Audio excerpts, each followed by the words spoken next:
Autosomal recessive, x link recessive, autosomal dominant disorder समझाए थे, उनके सारे के सारे क्या हो गए, एग्जाम्पल्स हो गए, उनके सारे क्या हो गए, एग्जाम्पल्स। क्लास में लास्ट में 5 मिनट में मैं ये सारे एग्जाम्पल्स तुमसे सुनूंगी, तो तुम्हें ये विद परफेक्शन याद होने चाहिए कि कौन सा किसका है। जैसे कि अंकित, मस्कुलर डिस्ट्रॉफी किसका है, नहीं पता तुझे? और वंश, मायोटोनिक डिस्ट्रॉफी ऑटोजोमल डोमिनेंट, हाँ जी। मकुल, ऑटोजोमल रिसेसिव के सारे example, sickle cell anaemia, thalassaemia, sickle cell anaemia, thalassaemia, और क्या बोला, एल्बिनिज्म, एलकैप्टोन्यूरिया और फिनाइल कीटोन्यूरिया, चलेगा? ये सब किसके हैं, ऑटोजोमल रिसेसिव के। हाँ जी। अब मेरे पास ये कौन सा डिसऑर्डर था जिसमें टायरोसिनेज एंजाइम नहीं बन रहा था तो मेलेनिन नहीं बन रहा था? तो एल्बिनिज्म, एल्बिनिज्म में तुम्हें वर्ड याद करना है एल्बिनो। क्या वर्ड याद करना है? जब भी तुम्हारे सामने एल्बिनो शब्द आ जाए तो इसका मतलब होता है चिट्टा। वो वाला पंजाब वाला चिट्टा नहीं बेटा, सफेद वाला चिट्टा, ठीक है? जब हमें हमें हमारी टीचर ने पढ़ाया था ना ये कि सफेद रंग के चूहों को एल्बिनोज कहते हैं ऐसे क्यूट में, तो मेरी क्लास के बच्चों ने मुझे एल्बिनो कहना शुरू कर दिया था। एल्बिनो, एल्बिनो मतलब एकदम गोरा गोरा चिट्टा चिट्टा। अब जिस बंदे को ये बीमारी होती है एल्बिनिज्म, वो कते ही चिट्टा चिट्टा होता है। ये बीमारी है एल्बिनिज्म की, पिगमेंटेशन ना होना बॉडी में, ये बीमारी है एल्बिनिज्म कि अगले में मेलानिन नहीं बन रहा। क्यों नहीं बन रहा? क्योंकि वो एंजाइम जो टायरोसिन को मेलानिन में कन्वर्ट करता है वो एंजाइम नहीं है। Getting this? अब तुम्हें पता है टायरोसिन क्या है, एक अमीनो एसिड। टायरोसिन क्या है, एक टायरोसिन क्या है, एक, और टायरोसिन से मेलानिन बनना है। तो अगर बाय चांस बॉडी में टायरोसिन की कमी हो जाए तो बॉडी में मेलानिन की भी कमी हो जाएगी क्या?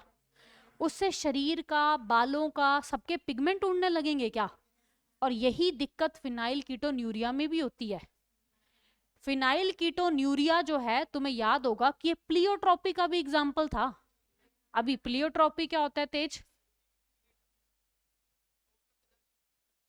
अफेक्ट कर रहा है। तो प्लियोट्रॉपी में मेंटल रिटार्डेशन भी हो रही है, और प्लियोट्रॉपी की वजह से स्किन का, हेयर का पिगमेंटेशन भी जा रहा है, क्योंकि टायरोसिन नामक अमीनो एसिड की भारतीय कमी हो रही है, और उसकी कमी होने की वजह से हमारे पास कन्वर्जन इनटू मेलानिन नहीं हो रहा है, तो मेलानिन प्रॉपर नहीं बन रहा, उसके स्किन का, हेयर का कलर जा रहा है। आ रही है तुम्हें ये बात समझ?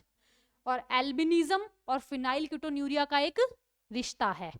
क्या वो रिश्ता तुम रिलेट कर पा रहे हो? नहीं तो फिनाइल कीटोन्यूरिया समझने के बाद लास्ट में मुझे बताना। आगे चले, आओ। अब सबसे पहला डिसऑर्डर जो एनसीईआरटी अपन को देती है वो देती है, किधर गया, colour blindness.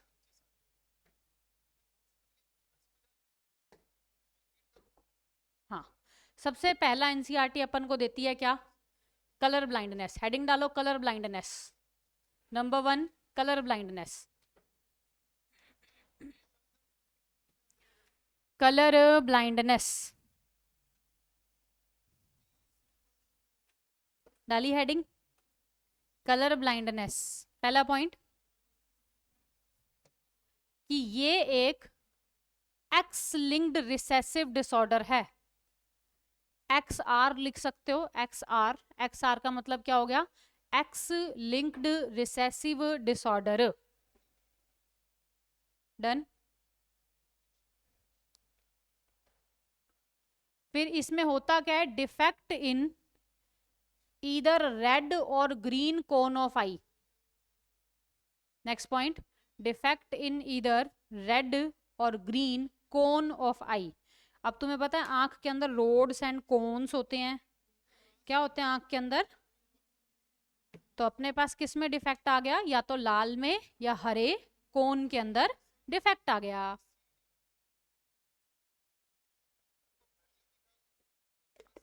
Next point, individual fail to discriminate between, individual fail to discriminate between red and green colour. Individual fail to discriminate between red and green colour. Individual fail to discriminate between red and green colour. Individual लाल और हरे रंग में फर्क नहीं कर पाता. हम छोटे होते थे, हम रिक्शे से स्कूल जाते होते थे, तो हमारे रिक्शे में एक लड़का होता था और गोविंदम हॉस्पिटल आता था रास्ते में, तो गोविंदम हॉस्पिटल के ऊपर ना ऐसे रेड और ग्रीन कलर से ना गणेश जी की फोटो लगी होती थी. तो हम सारे ऐसे ही रिक्शे वाले दोस्त गणेश जी को जय करते होते थे. तो वो लड़का कहता था मुझे तो दिखते ही नहीं है, मुझे तो कुछ ऐसा गुचमुच सा दिखता है, और हम उसका बड़ा मजाक उड़ाते थे. हमें बड़े होके समझ आया कि वो रेड और ग्रीन कलर को डिस्टिंग्विश नहीं कर सकता क्योंकि वो पैदाइशी कलर ब्लाइंड है. तो जिनको कलर ब्लाइंडनेस होती है वो लाल और हरे रंग के बीच में डिस्टिंग्विश नहीं कर पाते. चलेगा? तो ऐसे लोगों को डॉक्टर बनना चाहिए क्या? सर्जन तो नहीं बनना चाहिए, क्योंकि सर्जरी के टाइम पे एप्रन कौन से कलर का पहनते हैं? ग्रीन कलर का. पेशेंट के कट लगाओगे तो वो ए नेमिक है कि ई नेमिक है, उसमें से लाल खून निकलेगा कि नहीं निकलेगा? निकलेगा. तो रेड और ग्रीन में वो डिस्टिंग्विश नहीं करेगा, कंफ्यूजन क्रिएट होगी. आई बात समझ? चलें, आ जाओ. तो इस वजह से मेडिकल कॉलेज में अच्छे जो एएफएमसी टाइप्स मेडिकल कॉलेज में जब एंट्री होती है ना, तो बच्चों का ये कलर ब्लाइंडनेस का टेस्ट भी होता है. नहीं तो मैं पहले बता दूं. अभी नेक्स्ट पॉइंट लिखो.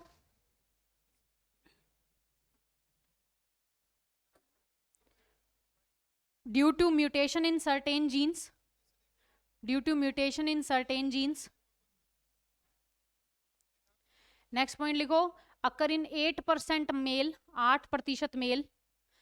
Next point 0.4% female. 8% male, symbol use करो, सिंबल. 8% मेल, मेल का भी सिंबल यूज करो. और उधर फीमेल में 0.4% female. 0.4 in female, 0.4%. 8% in male and 0.4% of females को क्या हो जाता है बेटे? कलर ब्लाइंड हो जाता है. इसके बाद तो कोई इंपॉर्टेंट लाइन है नहीं.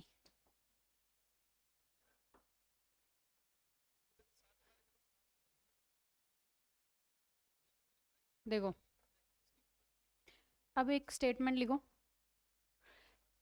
Since it is an x link recessive disorder, since it is an X-linked recessive disorder, it shows criss-cross inheritance. It shows criss-cross inheritance. Since it is an X-linked recessive disorder, it shows criss-cross inheritance. एक और point लिखोगे. A daughter normally do not a daughter normally acquires X-linked recessive disorder. A daughter normally acquire XR. A daughter normally acquires XR only if her father is disease and mother is at least carrier. Only if her father is diseased and mother is at least carrier. Only if her father is diseased and mother is at least carrier. कि ये लड़की है, इसे तुम चाहते हो जाए x link recessive disorder, तो वो तब ही होगा जब इसकी मदर कैरियर हो और इसके फादर को बीमारी हो, तब ही इस लड़की को ये बीमारी हो सकती है. अदरवाइज इस लड़की को बीमारी नहीं होगी. ठीक है? तो अभी कि एक्स लिंक रिसेसिव डिसऑर्डर में लड़की को बीमारी करने के लिए उसका पिता बीमार होना 100% जरूरी है. ये बात कितने बच्चों को समझ आई कि लड़की को बीमार करने के लिए उसका पिता बीमार होना 100% जरूरी है? क्योंकि लड़की के पास 2 एक्स क्रोमोसोम होंगे, दोनों डिफेक्टेड होंगे, तभी तो बीमार होगी. और अभी एक किधर से आ रहा है? पापा से. एक किधर से आ रहा है? मम्मी से. मम्मी डिजीज्ड होएगी फिर तो ये श्योर डिजीज है, पर मम्मी एटलीस्ट क्या होनी चाहिए? कैरियर होनी चाहिए. चलेगा? तो ये वाली बात तुमने यहाँ पे लिखी है. तुम चाहो तो ये छोटी सी पेडिग्री बना सकते हो साथ में.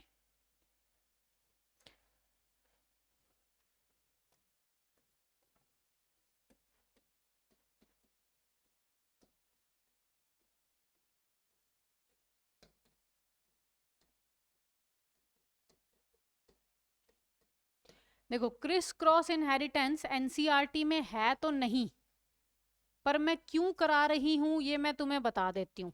देखो कुछ कुछ पेडिग्रीज ऐसी होती हैं जिसपे ऑटोजोमल डोमिनेंट भी आंसर जा रहा होता है, ऑटोजोमल रिसेसिव भी जा रहा होता है, और एक्स लिंक रिसेसिव भी जा रहा होता है। अगर तो वहां पे बहुत ज्यादा पेडिग्री के अंदर मेल ही डिजीज है, जैसे अब तुमने कलर ब्लाइंडनेस में देखा कि पूरी बिरादरी के अंदर 8% मेल को ये बीमारी होगी, पर फीमेल में ये बीमारी महज शुभम 0.4%। फीमेल क्यों बच गई? 2 एक्स क्रोमोजोम की वजह से बच गई। आई बात समझ? 2 एक्स क्रोम की वजह से बच गई। कितनी लड़कियों को कुकिंग आती है? आती है। कितने लड़कों को कुकिंग आती है? मुश्किल से 1-2 हाथ खड़े हुए हैं, है ना। कितनी लड़कियों को बढ़िया तरीके से बर्तन धोने आते हैं? कितने लड़कों को बढ़िया तरीके से बर्तन धोने आते हैं? ठीक है। कितनी लड़कियों ने घर में सफाई करी है, झाड़ू करा है, पोछा करा है? कितने लड़कों ने घर में झाड़ू पोछा करा है? तो ये सारे लड़के किस वजह से बच गए? वाई क्रोमोसोम की वजह से बच गए। किस वजह से बच गए? वाई क्रोमोसोम की वजह से बच गए। अभी मैं पूछूं कितने बच्चे पढ़ाई करते हैं? सारे हैंड रेस करेंगे। मैं पूछूं कितने नौकरी करना चाहेंगे? सारे हैंड रेस करेंगे। पर खाना बनाने वाली रिस्पॉन्सिबिलिटी, घर देखने वाली रिस्पॉन्सिबिलिटी सारी इस डिपार्टमेंट में चली जाती है। ये सारे लड़के किस वजह से बच गए? वाई क्रोमोसोम की वजह से। पर कुदरत को ये बर्दाश्त नहीं था। कुदरत ने कहा कि जो वाई क्रोमोसोम तुम्हें एडवांटेज दे रहा है, वहीं से तुम्हें डिसएडवांटेज भी घूम के आएगा कि तुम्हारे पास एक ही एक्स क्रोमोसोम है and you are more susceptible to X link recessive disorders. आई बात समझ? तो कलर ब्लाइंडनेस इस बिरादरी में 8% है और इस बिरादरी में 0.4% है। हम वाई क्रोमोसोम ना होने की वजह से बच गए। आई बात समझ? आगे चलें। देखो अभी क्रिस क्रॉस इनहेरिटेंस एनसीईआरटी में नहीं है, मैं क्यों करा रही हूं? देखो कुछ कुछ पेडिग्री का आंसर ऑटोजोमल रिसेसिव भी होता है और एक्स लिंक रिसेसिव भी होता है। उस टाइम पे अगर पेडिग्री के अंदर बहुत ज्यादा मेल डिजीज्ड हैं, बहुत ज्यादा, तो हम एक तरफा एक्स लिंक रिसेसिव लगा देते हैं। गेटिंग? पर अगर बहुत कम मेल अफेक्टेड है, 1-2 मेल अफेक्टेड है, फीमेल तो है भी नहीं, तो फिर हम देखते हैं कि क्रिस क्रॉस अगर लग रही है तो एक्स लिंक रिसेसिव लगा दें, अदरवाइज ऑटोजोमल रिसेसिव लगा दें। तुमको ये क्रिस क्रॉस देखना पड़े, ये नौबत आए, इसके चांसेस 0.1% है। मोस्ट ऑफ द टाइम पे नहीं देखा जाता। अभी क्रिस क्रॉस में देखो क्या है कि मेरे पास एक आंटी है, एक उनके हस्बैंड है, एक उनकी बेटी पैदा हुई, एक ही लड़की थी इनकी, एक योग्य वर देख के इस लड़की की शादी करा दी गई। ठीक है। इनका एक ही लड़का पैदा हुआ और वो लड़का डिजीज्ड हुआ। वो लड़का, ना मम्मी में कोई गड़बड़ ना पापा में कोई गड़बड़, क्योंकि इसके नाना को डिजीज थी, इसके नाना को एक्स लिंक रिसेसिव डिजीज थी, तो नाना ने मम्मी के थ्रू बेटे में दे दी क्रिस क्रॉस, जबकि मम्मी को हुई भी नहीं वो डिजीज। क्या ये एक्स लिंक रिसेसिव के हिसाब से ठीक है?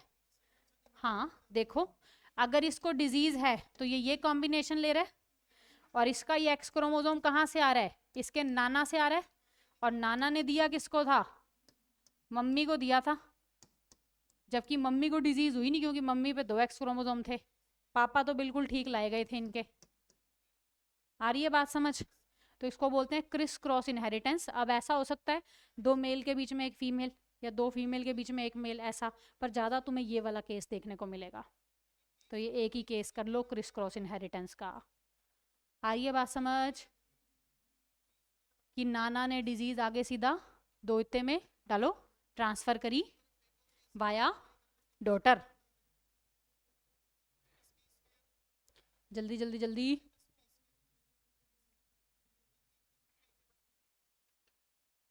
ऑटोसोमल रिसेसिव पे भी लग सकता है, पर अगर हमें क्लियर कट क्रिस क्रॉस देखने को मिल रहा है तो हम ज़्यादा पॉसिबिलिटी दोनों में से एक्स लिंक के साथ जाएंगे।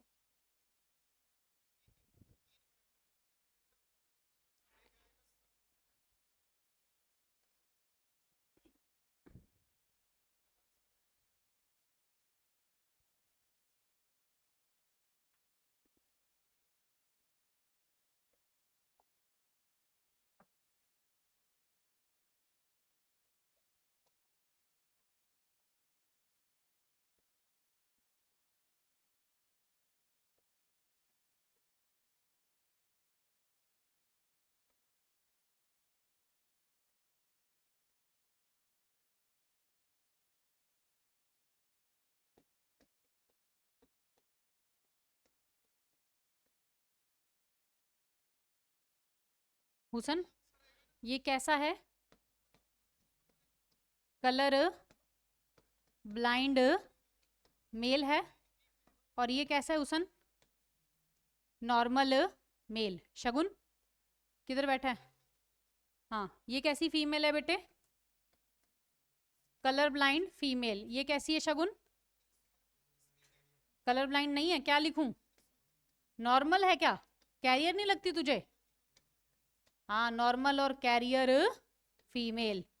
क्योंकि कैरियर सिर्फ बनते हैं रिसेसिव डिसऑर्डर में, किसी डोमिनेंट डिसऑर्डर में कैरियर नहीं नहीं नहीं। ठीक है। और ये कैसा है बेटे? Normal female. ये तो कैरियर भी नहीं है।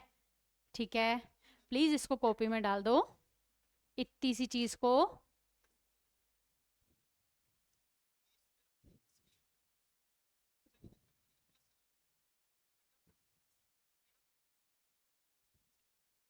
तेजी से हाथ चलाओ, स्पीड से स्पीड से।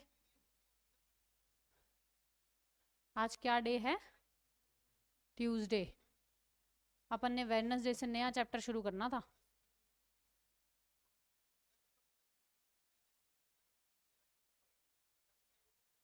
बंद है? चलवा दूंगे थर्ड एसी। सेकंड भी ऑफ है।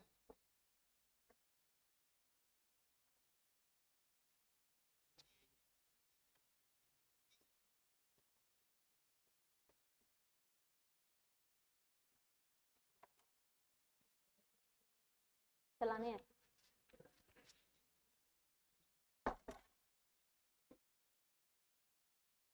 ठीक है जी, इसी के साथ कलर ब्लाइंडनेस खत्म होता है।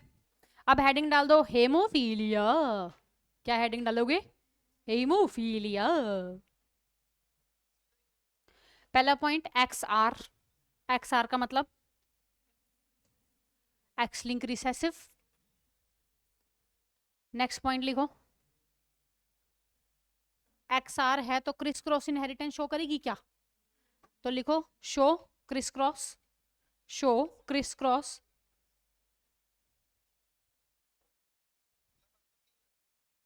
Next point, also called as royal disease। also called as royal disease। क्यों रॉयल डिजीज कहते हैं? विक्टोरिया की वजह से। डालो ब्रैकेट में फैमिली पेडिग्री। रॉयल डिजीज के ब्रैकेट में लिखोगे family pedigree of Queen Victoria show haemophilic descendants. Family pedigree of Queen Victoria shows haemophilic descendants. Haemophilic descendants.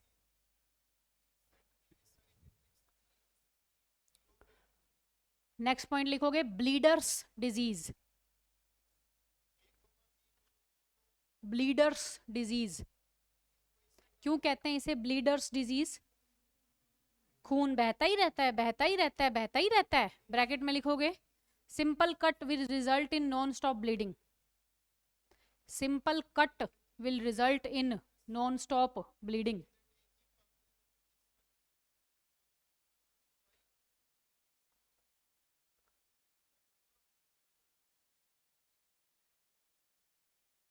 Next point लिखोगे in this disease, in this disease a single protein that is a part of, in this disease a single protein that is the part of the cascade of proteins involved in clotting of blood is affected। that is the part of the cascade of proteins involved in the clotting of blood is affected।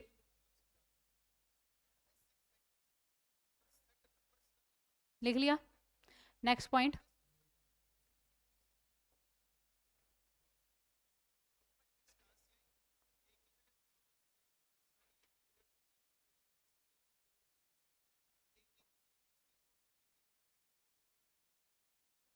Haemophilia in female is rare. Haemophilia in female is extremely rare. Haemophilia in female is extremely rare.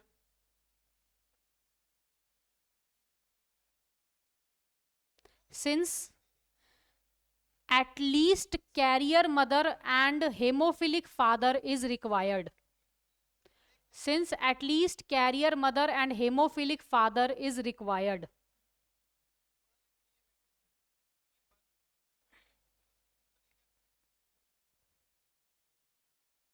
Next point लिखोगे. Hemophilic fathers are unviable in later stages of life. Hemophilic fathers are unviable in later stages of life.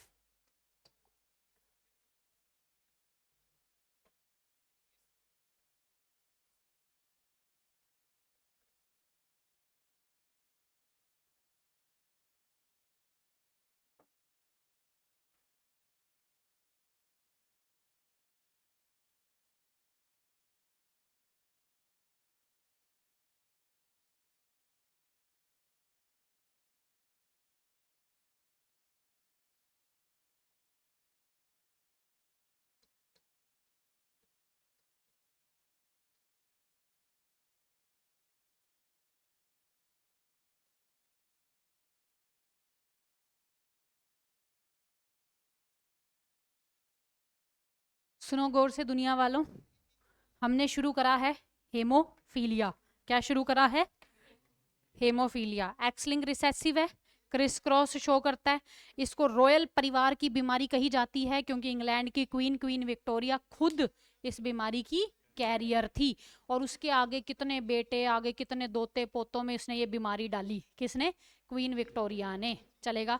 तो queen Victoria के परिवार की जब पूरी pedigree हम बनाते हैं ना, तो बड़े सारे आगे उनके बच्चे ये बीमारी लिए हुए नजर आते हैं. तो इसको क्या कहते हैं? रॉयल डिजीज कहते हैं. फिर इसको ब्लीडर्स डिजीज भी कहते हैं. क्या कहते हैं? ब्लीडर्स डिजीज क्यों कहते हैं पुलकित? हाँ, क्योंकि अगर एक छोटा सा कट लग जाए ना, नॉन स्टॉप ब्लीडिंग होती जाती है, होती जाती है, होती जाती है. तुम्हारे कट लग जाता है, चोट लग जाता है, खून बहता रहता है कि रुक जाता है? क्यों रुक जाता है? क्लोटिंग हो जाती है ना, वहां पे क्लोटिंग हो जाती है. अब तुम्हें पता है कि जैसे ही कट लगा वैसे ही रुक जाता है कि खून इमीडिएटली, या थोड़ा सा बहता है, तुम खून देखते हो फिर रुकता है ना? थोड़ी देर बहता है ना. क्या करते हो तुम? चाटते हो. वैम्पायर परिवार से हो क्या? वैम्पायर परिवार से हो क्या? बस बस बस, वापिस आ जाओ. है ना? तो तुमने सोचा जैसे ही कट लगा इमीडिएटली क्यों नहीं खून रुक गया? क्योंकि क्लोटिंग क्लोटिंग शुरू होता है, पूरा प्रोसीजर, उसमें थोड़ा सा टाइम लग जाता है कि हम ए को बी में कन्वर्ट करते हैं. चल क्यों नहीं रहा? ए को बी में कन्वर्ट करते हैं, बी को सी में कन्वर्ट करते हैं, सी को डी में कन्वर्ट करते हैं. और डी जो है ये फाइबर्स हैं, और ये फाइबर्स जाके बिछ जाते हैं. फॉर्म्ड एलिमेंट आरबीसी वगैरह, प्लेटलेट्स वगैरह इसमें फंस जाती हैं, तब जाके क्लोट बनता है. शानवीर कहाँ गुम है? और ये पूरा क्लोटिंग तुम कहाँ पढ़ते हो? बॉडी फ्लूइड एंड सर्कुलेशन वाले चैप्टर के अंदर, पैराग्राफ के अंदर 3-4 लाइनों में निपटा रखे हैं इन्होंने पूरा क्लोटिंग. चलेगा. लास्ट में क्या बनता है तुम्हारे पास? क्लोट बनता है, फाइबर्स की वजह से बनता है ना? अभी तुम्हें पता है कि ए को बी में कन्वर्ट करना है, ए को, और इस कन्वर्जन में अपने पास एंजाइम शानवीर लगता है. ठीक है. बी को सी में कन्वर्ट करने में अपने पास एंजाइम रिधार्थ लगता है, और सी को डी में कन्वर्ट करने में अपने पास एंजाइम मकुल लगता है. ठीक है. तो इनके जीन्स भी होंगे, इनके जीन्स भी होंगे. अगर जीन शानवीर बिगड़ जाए तो एंजाइम शानवीर भी नहीं बनेगा. एंजाइम शानवीर नहीं बनेगा, एक जीन बिगड़ा है तो एंजाइम शानवीर नहीं बनेगा. अल्टीमेटली आगे पूरा कैस्केड नहीं चलेगा, अल्टीमेटली फाइबर्स नहीं बनेंगे और क्लोट नहीं बनेगा. तो तुमने क्या लिखा? Single protein. प्रोटीन कौन सा? एंजाइम शानवीर. That is part of cascade of proteins. तो ये इसको कन्वर्ट में उसको उसको कन्वर्ट करेगा. वो जिससे क्लोटिंग ऑफ ब्लड होता है बस वही खराब हो गया, तो उसके खराब होते ही आगे पूरा कैस्केड बिगड़ गया, फिर लास्ट में क्लोटिंग नहीं हुई. आई बात समझ? ठीक है, तो इसमें एक कट लगता है और फिर नॉन स्टॉप ब्लीडिंग होती रहती है। अब देखो ध्यान से, ये मैंने बनाई पेडिग्री क्वीन विक्टोरिया, यहाँ पे मैंने एरो लगा के प्रो बैंड लिखा, क्योंकि इससे पहले हमें पता ही नहीं था कि ऐसा कुछ बीमारी भी होता है। क्वीन विक्टोरिया से ही पता चला। क्वीन विक्टोरिया बीमार नहीं थी, Queen Victoria was not diseased, पर Queen Victoria was carrier, herself was carrier. किसकी? हेमोफीलिया की।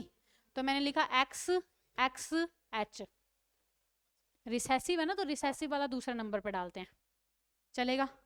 अभी ध्यान से सुनना सवाल, कितनी पॉसिबिलिटी है कि क्वीन विक्टोरिया की ये वाली बेटी हेमोफिलिक होगी? कौन कह रहा है 50%? क्या पॉसिबिलिटी है कि क्वीन विक्टोरिया की ये वाली बेटी को हेमोफीलिया होगा?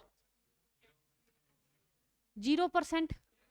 क्योंकि इस लड़की को हेमोफीलिया करने के लिए इसके पिता को बीमारी होनी चाहिए, मदर एटलीस्ट कैरियर होनी चाहिए। मदर तो कैरियर है पर पिता हेमोफिलिक नहीं है। और तुम्हें पता है लड़कियों में हेमोफीलिया इज एक्सट्रीमली रेयर, और अगर हो भी जाता है तो किताबें ये लिखती हैं कि ऐसी लड़कियां एम्ब्रियोनिक स्टेज पे ही मर जाती हैं, उनकी इमीडिएट लिथैलिटी हो जाती है। क्योंकि लड़की को हेमोफीलिया करने के लिए तुम्हें माँ एटलीस्ट कैरियर चाहिए, जो कि मिल जाएगी जैसे क्वीन विक्टोरिया है, पर फादर चाहिए हेमोफिलिक। अभी फादर लेटर रिप्रोडक्टिव स्टेजेस तक बचता ही नहीं है, क्योंकि जिंदगी में कोई सा भी कट लगा तुम्हें भाग के डॉक्टर के पास ले जाके टांके लगवाने पड़ेंगे। हल्का सा बड़ा कट लग गया तो इतनी ब्लीडिंग हो जाएगी संभाल नहीं पाओगे। आई बात समझ?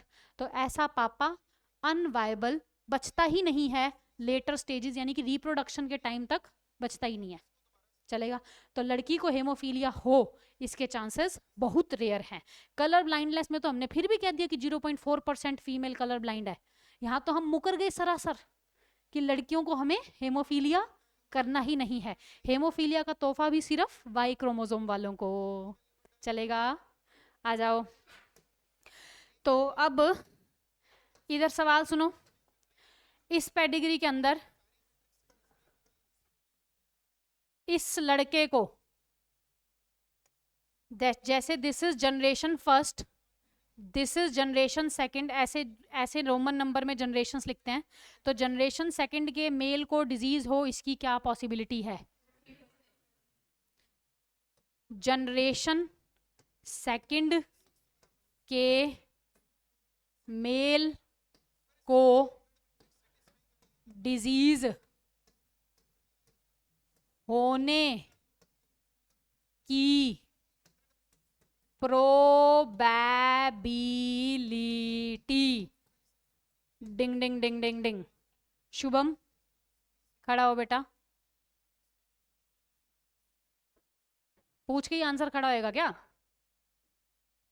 बता आंसर।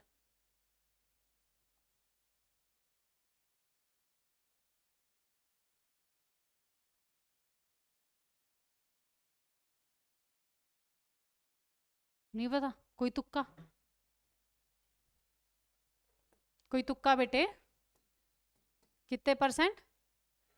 50%। कैसे हैं? तुक्का ही मारा है? बताया किसने था तुझे? उससे पूछ लेते हैं। हाँ सुमित एक्सप्लेन कर दे, कर देगा। तू ये एक्सप्लेन नहीं कर सकता? अगर तू ये नहीं एक्सप्लेन कर सकता ना तो क्लास से बाहर निकल जाना, सीधी सी बात है। क्योंकि मतलब फिर तू प्रेजेंट ही नहीं है। क्या तू लास्ट में जाके बैठ जाता है? पढ़ना लिखना नहीं है तेरे को? तो पहले आ जाएगा, मिल जाएगी शीट।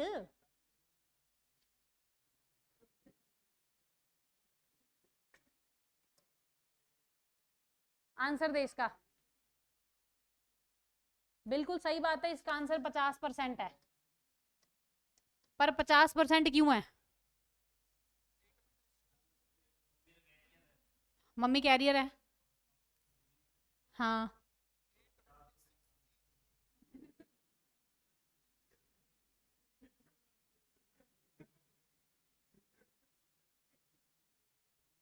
चल आदिल एक्सप्लेन कर जल्दी।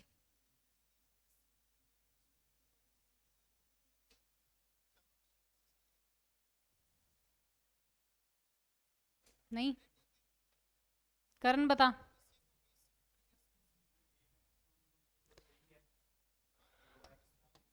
तो पापा से तो इसको वाई क्रोमोसोम मिलेगा तभी ये लड़का बनेगा। अब मम्मी से या तो ये एक्स मिल सकता है या फिर अब मम्मी से यही वाला एक्स मिलेगा, यही वाला एक्स सी वाला, इसकी प्रोबेबिलिटी कितनी? 50%। सुमित कुछ पढ़ रहे पल्ले के ऊपर से जा रहा है? बैठो तीनों कार्टून। तो अपने पास क्या आया? इस तरीके के क्वेश्चंस आते हैं। एक क्वेश्चन मैं तुम्हें और कराती हूँ, डालो एक कॉपी में क्वेश्चन लिखना फिर।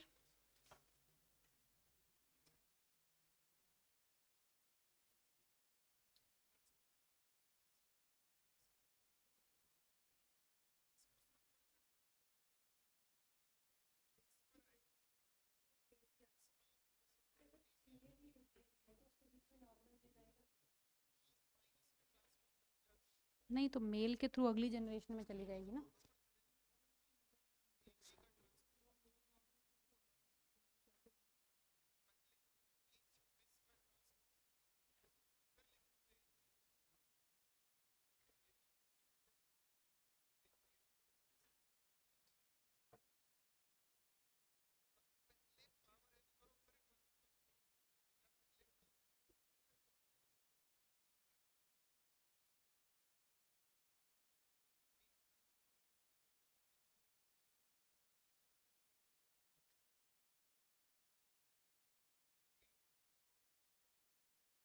इसको कैरियर कर देते हैं, इसको डिजीज कर देते हैं, इसको फिर कैरियर कर देते हैं।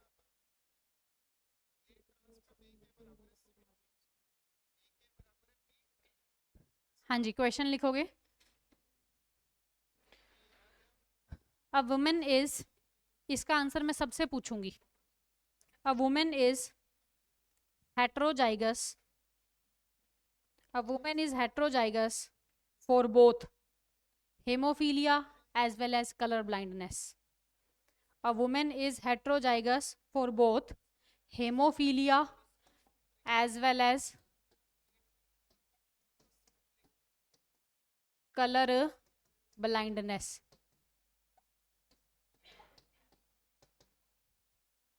Comma.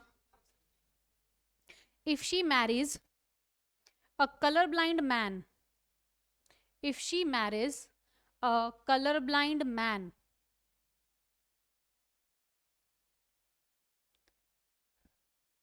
then what percentage of their progeny, what percentage of their progeny will suffer from both disorders, will suffer from both disorders? ये सामने ऑप्शन लिखे हुए।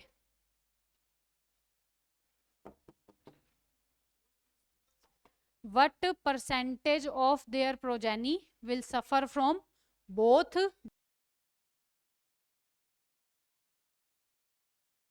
स्टार्ट कर दिया, बंद कर देना।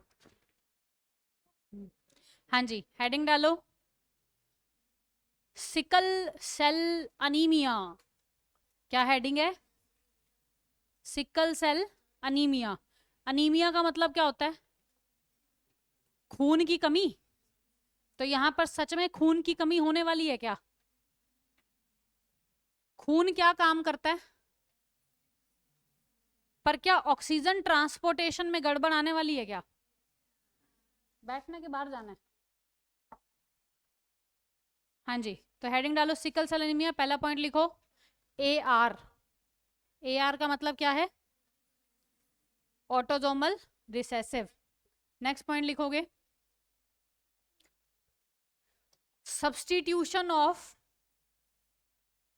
Glutamic acid, substitution of glutamic acid by valine. तुम्हें पता है ये दोनों अमीनो एसिड्स हैं। Substitution of glutamic acid by valine at 6th position of beta globin chain, at 6th position of beta globin chain.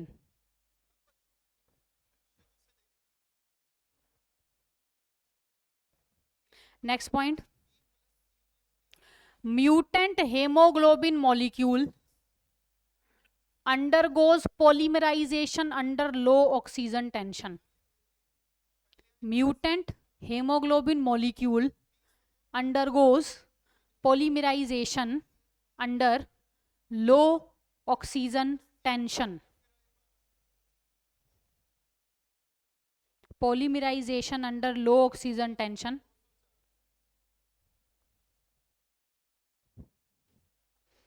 Next point, under low oxygen, shape of RBC, under low oxygen, shape of RBC changes from round comma biconcave comma disc to elongated sickle like. From round comma biconcave comma disc to elongated sickle like, SICKLE sickle like.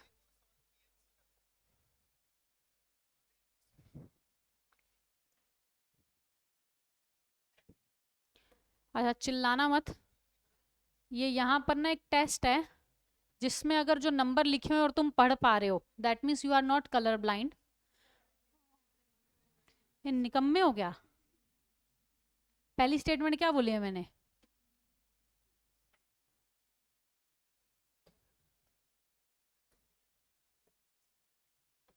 चलो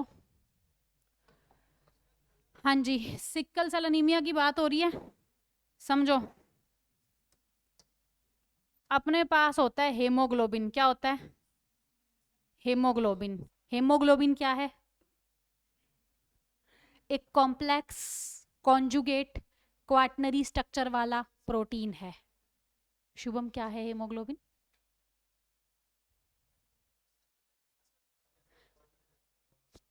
conjugate word किधर गया है? ये दोनों तो ऐसे बैठते हैं जैसे तुम्हारे में दम है तो हमें पढ़ा दो, हम खुद से नहीं पढ़ने आए हैं। हाँ बहुत अच्छा जवाब देता है तू, पढ़ रहा है। नंबर कितने आए थे तेरे पिछले टेस्ट में? पिछला टेस्ट दिया ही नहीं था, कोई नहीं इस बार वाला देगा? इस संडे वाला परफॉर्मेंस आ जाएगी तेरी सामने, पढ़ ही रहा है तू। तू मेरे को एक बात बता, 3 साल से तू मुझे यही लाइन बोल रहा है, मैं तो पढ़ ही रहा हूँ, मैंने तो बात नहीं करी इससे। आओ, तो मेरे पास क्या हो गया? हेमोग्लोबिन आया, जो कि क्या है? एक कॉन्जुगेट कॉम्प्लेक्स क्वाटनरी स्ट्रक्चर वाला प्रोटीन है। ये प्रोटीन कौन सी सेल के अंदर पाया जाता है श्वेता? आरबीसी के अंदर पाया जाता है। आरबीसी के अंदर बैठ के प्राची ये कर क्या रहा है? ऑक्सीजन का ट्रांसपोर्टेशन, ना सिर्फ ऑक्सीजन का, CO2 का भी ट्रांसपोर्टेशन ये करवाता है। चलेगा इतनी बात? अभी देखो इसका स्ट्रक्चर कैसा है। मैंने क्या बोला कि क्वाटनरी प्रोटीन है। अभी तुमने प्रोटीन्स पढ़े हैं ना, प्राइमरी सेकेंडरी टर्शरी क्वाटनरी, तो मैंने क्या बोला, ये कैसा प्रोटीन है? क्वाटनरी प्रोटीन है। तो एक हेमोग्लोबिन के अंदर दो तो होती हैं, या ऐसे छोड़ो डिटेल में चलते हैं, एक हेमोग्लोबिन मॉलिक्यूल के अंदर 4 ग्लोबिन चेन होती हैं। क्या होती हैं? और 4 हेम ग्रुप होते हैं। 4 हेम ग्रुप होते हैं। कोई दिक्कत? एक बात बताओ जरा, अगर किसी के अंदर ये हेमोग्लोबिन कम हो जाए या नंबर ऑफ आरबीसी कम हो जाए, तो क्या उसके शरीर की सेल्स को मिलने वाली ऑक्सीजन कम हो जाएंगी? और हम में से अगर कोई ऐसा बच्चा होगा तो उसकी बॉडी के पास कम ऑक्सीजन होगी, यानी कि कम एटीपी होंगे, यानी कि वो थका हारा उदास ऐसा सा पड़ा रहेगा। हर क्लास के एंड होते होते टेबल तक ऐसे बिछ जाएगा कि थक गया मैं तो, क्योंकि उसके पास एनर्जी, क्योंकि उसके पास हेमोग्लोबिन या आरबीसी कम है। कितने बच्चों ने अपना हेमोग्लोबिन टेस्ट काउंट कराया हुआ है? टेस्ट कभी भी जिंदगी में ऐसे ब्लड निकलवा के हेमोग्लोबिन काउंट करते हैं? और तुम्हें याद है कि तुम्हारा कितना आया था हेमोग्लोबिन? कितना आया था? 12, 13? 13 तो बहुत अच्छा लड़कियों में। और 9? 9 तो नहीं अच्छा, जब बीमार थे तब कराया था। अच्छा किसी का कभी 7-8 भी आया था क्या? 7-8 भी आ रखा है, वर्स्ट। तुम्हें पता है हॉस्पिटल्स के अंदर अगर कोई कंसीविंग फीमेल आ जाती है डिलीवरी के टाइम पे डिलीवरी करवाने, और उसका हेमोग्लोबिन काउंट 4 से कम होता है, तो डॉक्टर यूजुअली ऐसी फीमेल का पार्चुरेशन नहीं कराते, डिलीवरी नहीं कराते, डरते हैं डॉक्टर, क्योंकि इस फीमेल की बच्चा डिलीवर करते करते डेथ हो सकती है। अब ना सिर्फ प्रेगनेंसी में, नॉर्मली भी हेल्थ फीमेल के अंदर या किसी भी इंडिविजुअल के अंदर, फीमेल क्या, फीमेल में इसलिए ज़्यादा एम्फेसाइज कर रही हूँ क्योंकि मेल के अंदर फिर भी हेमोग्लोबिन थोड़ा सा ज़्यादा रहता है, फीमेल के अंदर पीरियड्स वाले इशू की वजह से हेमोग्लोबिन कम हो जाता है। तो फीमेल के अंदर यूजुअली मेल के कंपैरिजन में 2-3 कम ही पाया जाता है। अगर किसी फीमेल के अंदर 13-14 है हेमोग्लोबिन, तो इससे ऊपर तो कुछ नहीं है, तो बेस्ट है, बेस्ट। पर स्टिल अगर 11 और 12 है ना, तो अब रेंज चेंज करके 12 से 16 कर दिया, 12 से 14 कर दिया फीमेल के लिए, तो 11 से 14 कर दिया, तो 11 भी ठीक है। पर लेस देन 11 अगर हेमोग्लोबिन है तो वो कम है, यानी कि यू विल फील टायर्ड, तुम्हें थकान महसूस होगी, तुम जल्दी थक जाओगे किसी और के कंपैरिजन में। आई बात समझ? तो हेमोग्लोबिन बहुत ही जरूरी है। अभी किसी की आई साइड अगर कमजोर होती है, चश्मा लगा होता है, तो उसको तुम क्या सजेस्ट करते हो, भाई तू ये डाइट खा ले, ये खा ले, तेरा चश्मा उतर जाएगा? क्या डाइट प्रेफर करते हो उसके लिए? कि भाई तू गाजर खा ले, है ना, और हाँ हरी सब्जियां खा ले, तेरा चश्मा उतर जाएगा, है ना, ऐसी चीजें बोलते हो ना। अभी किसी का हेमोग्लोबिन काउंट कम है, लड़का या लड़की का, उसको क्या डाइट बोलोगे? इसकी हेमोग्लोबिन की स्ट्रक्चर से समझो। तो इसमें 4 तो हेम ग्रुप है और 4 ग्लोबिन चेन है। अभी ये जो 4 हेम ग्रुप है ना, ये जो 4 हेम ग्रुप हैं, ये ऐसे हैं, 1 2 3 4। ये मैंने क्या बनाए बेटे? ये मैंने क्या बनाए? हेम हेम ग्रुप बनाए। क्या बनाए? अभी हेम ग्रुप में बहुत सारी और चीजें होती हैं, पर मुझे उस पर नहीं जाना, मुझे इसकी सबसे इंपॉर्टेंट चीज तुम्हें बतानी है कि इसके सेंटर में पड़ा है आयरन। क्या पड़ा है? आयरन। क्या पड़ा है? आयरन। यानी कि अगर तुम्हारी बॉडी में या डाइट में होगी आयरन की डेफिशिएंसी, तो हेमोग्लोबिन नहीं बनेगा या कम बनेगा। तो क्या दोगे उसको?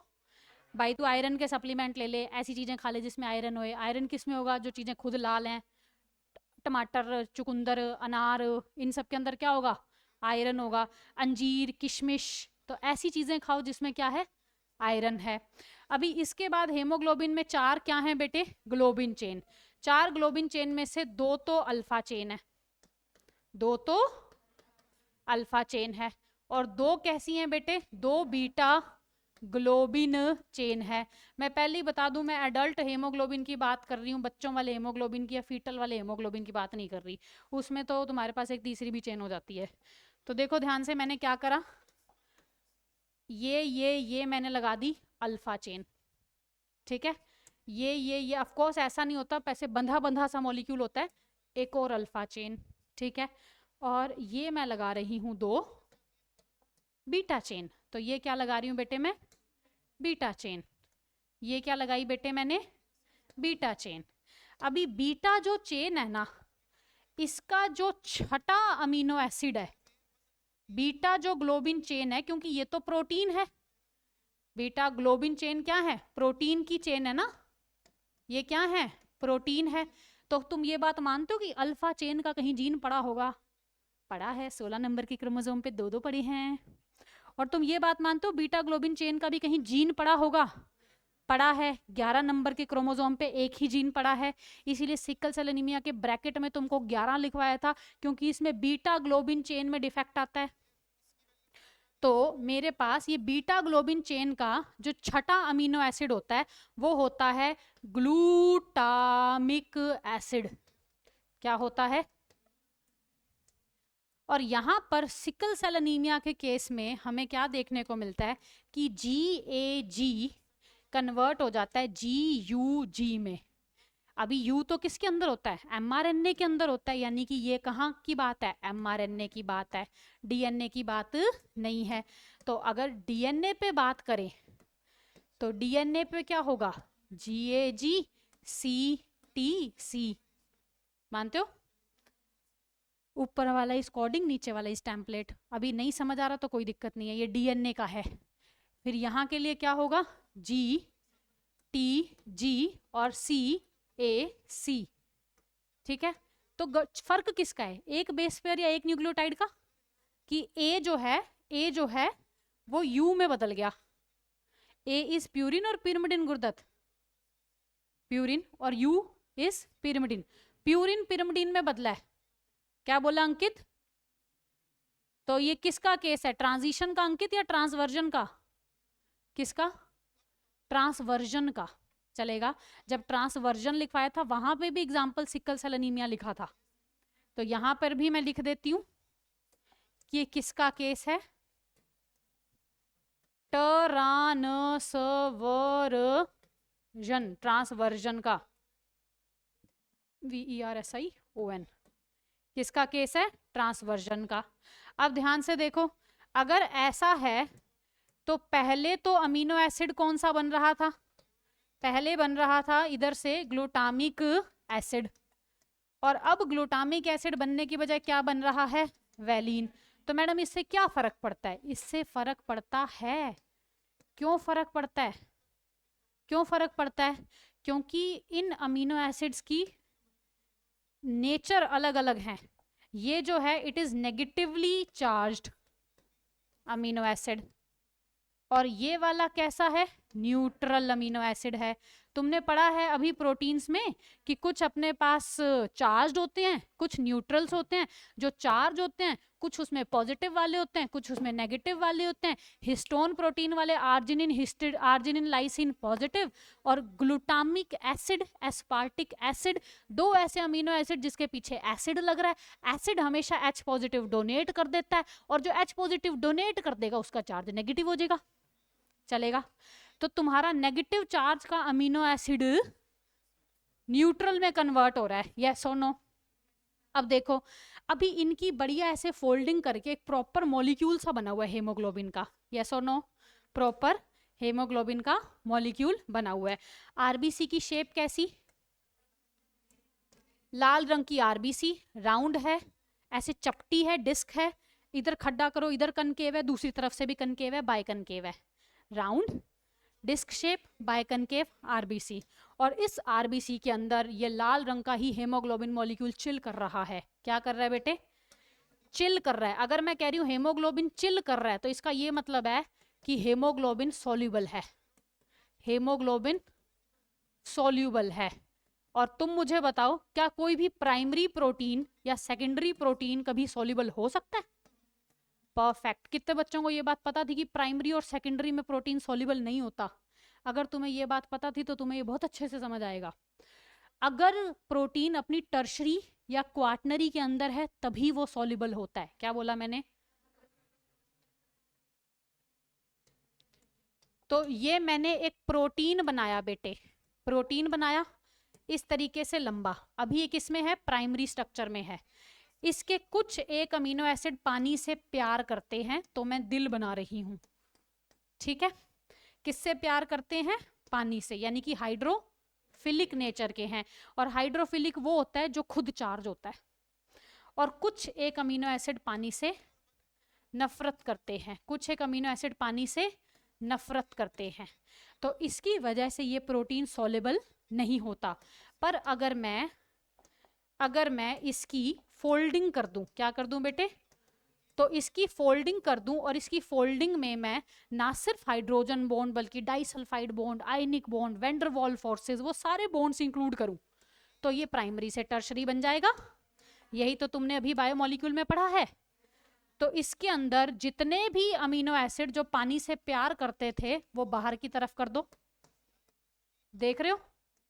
और जितने भी अमीनो एसिड जो पानी से प्यार नहीं करते थे उनको अंदर की तरफ करके सुरक्षित इन्वायरमेंट दो।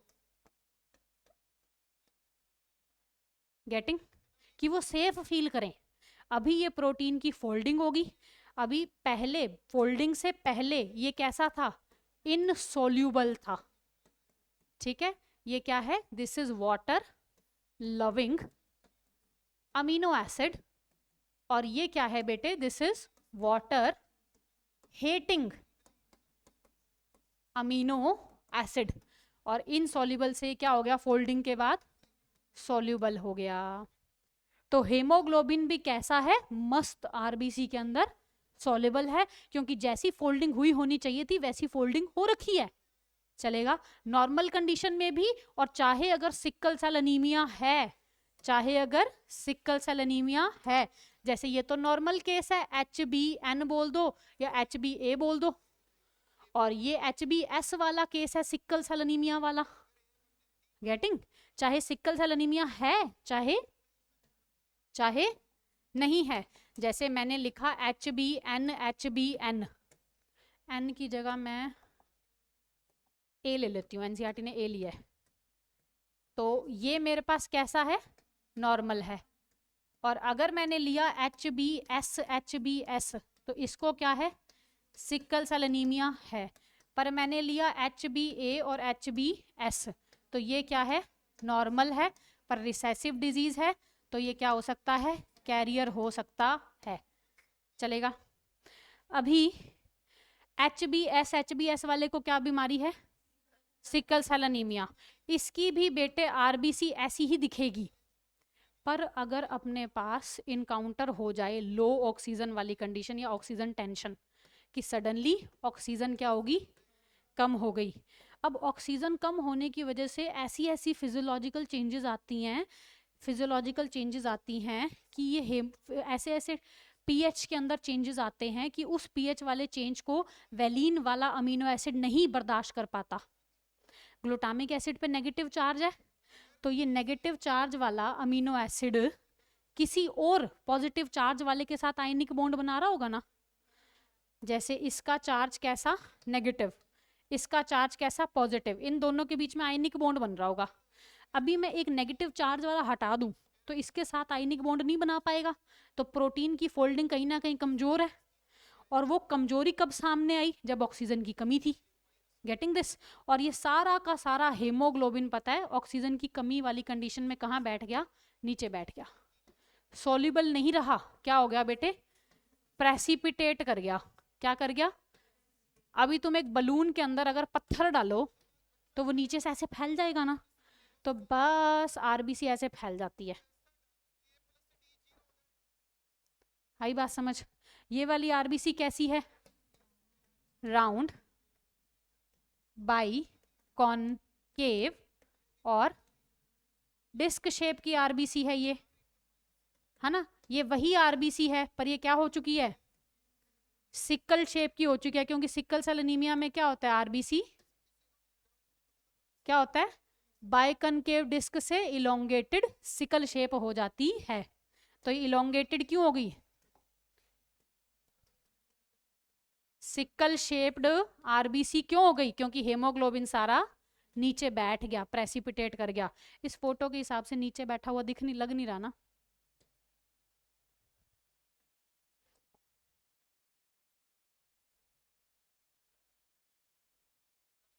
अब ये सिकल शेप नहीं लग रही, तो दोबारा ही बना लेती हूँ। तो मैंने बनाई सिकल शेप की आरबीसी। अभी तुम्हें सिकल पता है क्या होता है, वो घास काटने वाली दाती होती है ना, दाती ऐसे, तुमने कभी पंजाबी मूवीज में देखा हो कि उसको निकाल, नहीं साउथ की मूवीज में देखा हो कि उससे निकाल के फाइट होती रहती है, याद आ गया, उसकी बात कर रहे हैं।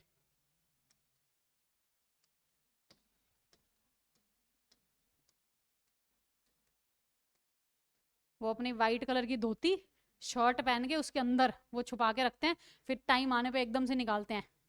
ये वही वाली दाती वाली शेप की बात हो रही है, सिकल शेप। ठीक है, तो आरबीसी की शेप क्यों बिगड़ी बेटे, हेमोग्लोबिन नीचे, हेमोग्लोबिन नीचे क्यों बैठा, हाँ, और दिक्कत क्या थी, डिफेक्ट क्या था, कि एक अमीनो एसिड ग्लूटामिक एसिड किस में बदल गया था, वेलिन में, क्योंकि डिफेक्ट किस में था, डीएनए में। क्या ये पॉइंट म्यूटेशन वाला केस है, बेस सब्स्टिट्यूशन वाला केस है? फिर ऐसे बंदे में क्या होएगा, ऑक्सीजन एफिशिएंटली कैरी नहीं होगी, तो हम क्या कह रहे हैं, अनीमिया होगा। क्या होगा, अनीमिया होगा। चलो लिखना शुरू करो, मैं बताती हूँ कहाँ से।